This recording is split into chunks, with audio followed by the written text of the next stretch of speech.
and welcome to Snails and Fairy Dust. Today I wanted to talk to you about different types of Miyuki beads and basically just seed beads in general to give you an idea of the sizing. Miyuki is the brand you will notice that I use in most of my videos. Normally I use a Miyuki Delica size 11, but they do come in very many shapes and sizes, which we are going to let's take a look at some of them today. So this is the normal size that I use, which is pretty standard across all beads, actually. If size 11 is going to be your standard seed bead size. Now, this is a delica, so the difference between a delica and a round. So you see this is a Miyuki round in a size 11. And the round you'll see is a little bit bigger, and you also see it's round as opposed to cylindrical with the delicas. I really like with the delicas, the sort of cylindrical shape helps to make things sort of fit together nicely. It feels like a brick, which is why I like to use it for brick stitch. But you could also you could do the same patterns. All of the patterns can be done with rounds. You just get a bit of a different feel to the finished piece. I also often use size 15. I don't use them in my tutorials so much because I know it can be a really tricky size to use when you're starting off beading, so I pretty much avoid that. I do have I think I have one or two videos where I use this Delica size 10. Is also a nice size bead to use. I haven't made anything, honestly, with these two size beads yet.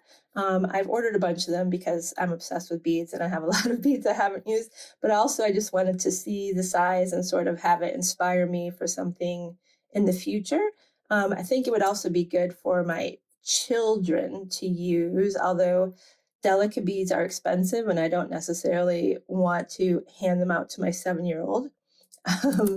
Another thing to think about when you're buying beads is the fact that the larger the bead, the smaller the size. So you see the size 6 is the biggest one here, and the size 15 is the smallest.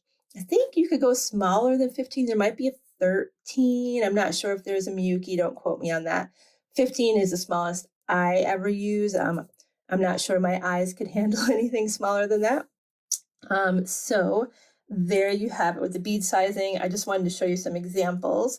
So this is a size 15, this necklace. And I use the size 15 because I wanted to be able to get a little more intricacy into this necklace. And for that, I needed a smaller bead. This is another size 15 round. I do actually, they're my favorite beads to work with to sort of produce jewelry myself. So this is a size 15 round and a herringbone stitch. And I really like the way that comes out delicately. This is another example of size 15 round where I've set the stone with a daisy chain stitch. And I like that it's so small, and actually the hole on this bead was just so tiny. The hole on this bead, it's not a bead, it's a stone. The hole on the stone was so tiny that I just needed small beads to make that work. This is an example. You may have seen this video on my channel, but these are size 10, the size 10 delicas. And I like it because I wanted it to have a bit more of an impact, and I wanted it to be an easy sort of beginner tutorial. Obviously, if you're starting out with beading, size 10 is a great size because they're just bigger holes. But for some of my earring patterns, if you were to make a size 10, your earring is just going to end up a lot bigger. Because if you look at the difference between the two, and so you're going to add probably, half an inch to that earring just because of the size difference. So that's something to consider as well.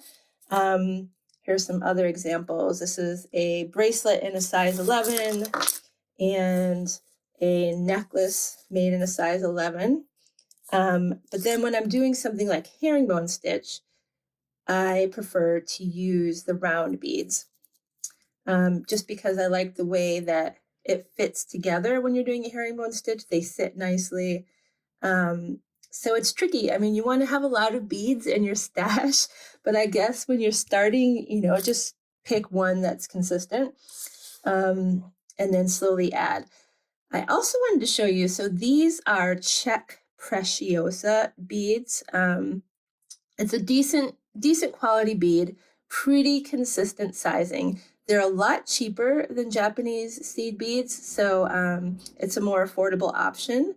But I do want to show you, if you look at it in comparison to the Miyukis, there's just like a bit of inconsistency in the sizing. They're not as uniform.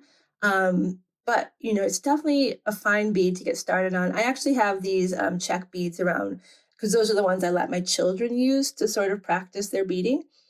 So that is a very viable option. And if you do use those, when you are using them, you want to make sure, like, see that tiny bead in there? That is messing up this whole sort of weaving because it's just thrown off the sizing. So when you see beads like that, you want to just get rid of them. Um, and this one you see is just slightly bigger.